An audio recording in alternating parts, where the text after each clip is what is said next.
বিড়ি সিগারেট বিক্রি করার উপার্জন হালাল নাকি হারাম? যেই জিনিস খাওয়া, পান করা, ব্যবহার করা হারাম, ওইটার কেনা বেচা করাও। ইসলামে যে জিনিসটা খাওয়া, পান করা, ব্যবহার করা নিষেধ, সেটার বেচা কেনা করাটাও।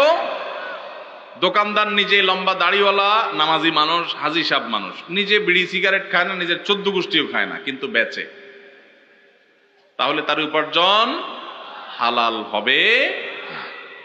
এখন প্রশ্ন হলো, একটা দোকানে অনেক আইটেম আছে, একটা নাজায়েজ বা গুনাহের আইটেম বেচার কারণে সবগুলো যে হারাম হয়ে যাবে তা না। এটা বিক্রি করে যে লাভ করছে ওইটা নাজায়েজ হবে, বাকি যেগুলো হালাল আছে, চাল ডাল বিক্রি করছে সেগুলো হালাল হবে। অবশ্য চাল ডাল বিক্রি করলেই যে হালাল হবে এমন না, যদি দেশি মশারের সাথে ইন্ডিয়ান মশারে মিশায় বিক্রি করেন হালাল হবে না হারাম হবে? আইটেম হালাল হলেও 2 নম্বরই করার কারণে উপার্জনটা হারাম হয়ে যাবে। তো এই জন্য যারা মুদি দোকানদারি করেন তারা বলবেন, ভাই তাহলে বিড়ি সিগারেট ছাড়া তো দোকান চলে না, কি করব? এটাই তো আপনার চ্যালেঞ্জ।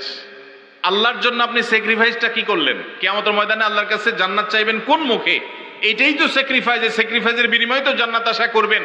আপনি আল্লাহর জন্য হারাম জিনিস বিক্রি করলেন না, দোকানে লেখা দিলেন, ভাই আমি এই যে আমাদের মুসলমানদের রক্ত চোষা যারা, তাদের জিনিস রাখি না, বিড়ি সিগারেট রাখি না, ধূমপানের আইটেম রাখি না, এগুলো এই দোকানে বিক্রি করা হয় না, লেখা টাঙ্গায় দিচ্ছেন। এতে কিছু বিড়িখোর, সিগারেটখোর, গাঞ্জাখোর কাস্টমার কমবে, এতে আপনার টাকা ক্যাশে একটু কম আসবে। ওই টাকা যদি আসতো ওইটা এমনিই বরকত নষ্ট করে দিত। ওই বেবরকতি গাঞ্জাখোর আর বিড়িখোর, সিগারেটখোরের টাকা না আসলে আপনার আল্লাহ তাআলা না খাওয়ায় মারবে না ইনশাআল্লাহ। এর জন্য হিম্মত দরকার হয়, হিম্মত। কিছু কেনাবেচা কম হোক, কিছু কাস্টমার কম আসুক, আমি একটু কম খাবো, আমার ইনকাম একটু কম হবে, বিনিময়ে আমি জান্নাত পাবো ইনশাআল্লাহ।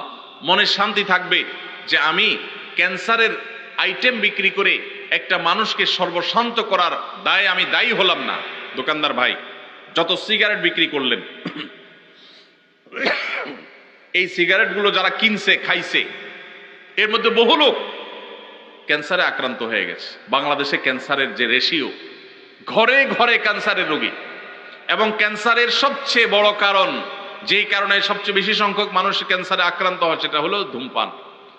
এই ধূমপানের আইটেম আপনি বিক্রি করছেন, নিজে খান নাই, যে খাইছে, খাইতে খাইতে একসময় ক্যান্সার হয়েছে, জমি জমা সব বিক্রি করে সর্বশান্ত হয়ে বাচ্চাদের ইতিম করে চলে গেছে। আপনিও আল্লাহর কাঠগড়ার আসামি, কারণ তার ক্যান্সার হওয়ার পিছনে আপনারও ভূমিকা আছে। আপনি বলবেন, ভাই আমি না বেচলে কি হবে? কেউ না কেউ তো বিক্রি করবেই। এর উত্তর হইল, একজন মানুষ তার হয়তোবা সে কোনো কারণে কারোর খুনের শিকার হবে, আপনি নিশ্চিত হয়ে গেছে, তখন আপনি চিন্তা করলেন, সে যেহেতু খুনের শিকার হবেই, কেউ তারে খুন করবে অন্যায়ভাবে, তাহলে আমিই করি। এই কাজটা করবেন কোনোদিন আপনি? সে আনা মানুষ তো, এটা তো আপনি বুঝেন 16 আনা, যে আমি না মারলে কি হবে, আরেকজন তো মারবেই, তাহলে আমিই মারি, এই কাম তো আপনি করেন না। তাহলে এই লোকটা অন্য কারোর কাছ থেকে বিড়ি সিগারেট কিনে খায়া ক্যান্সার হয়ে মরবে, সন্তানদের অসহায় করে রেখে যাবে, সর্বশান্ত হয়ে যাবে, এর জন্য কেউ বিক্রি করে করুক, আমি করব না। সে দায়ী হয় হোক, আমি দায়ী হব না। আল্লাহ তাআলা আমাদেরকে বুঝার তৌফিক দান করুন। সৎ সাহস লাগে ভাই, ইমানের শক্তি লাগে, ইমানের শক্তি লাগে। হারাম ছাড়ার জন্য কি লাগে? ইমানের শক্তি লাগে। আল্লাহ আমাদেরকে সেই ইমানের শক্তি দান করুন। ইমানের শক্তি থাকলে ইনকামটা একটু কম হবে, বাসা থেকে একটু খোঁচাখুচি শুনতে হবে। বউ বলবে, তোমার লগের দোকানদার বিল্ডিং একটার পর একটা তুলতেছে, তালার পরে তালা তুলতেছে, কি দোকানদারি করো তুমি, ভাতের টাকা জোগাড় করতে পারো না। এগুলো কিন্তু শোনা লাগবে, মাথায় যেন থাকে, এগুলোর জবাব দিতে হবে। স্ত্রীকে সেজন্য বোঝাতে হবে, আমরা কি জান্নাতে যাব না জাহান্নামে যাব, আগে সে সিদ্ধান্ত নিতে হবে। যদি জান্নাতে যেতে চাই তাহলে আমরা এটা করব না। আমি যে বিড়ি সিগারেট বিক্রি করে মানুষের মরার কারণ হব, ক্যান্সারের কারণ হব, জান্নাত তো পরে, দুনিয়াতেই তো আমার বিবেকে আমাকে বাধা দিবে যে একটা মানুষের ধ্বংসের জন্য আমি ভূমিকা রাখলাম। তাহলে এই হারাম জিনিস ছাড়বো তো ইনশাআল্লাহ। আল্লাহ আমাদেরকে তৌফিক দান করুন।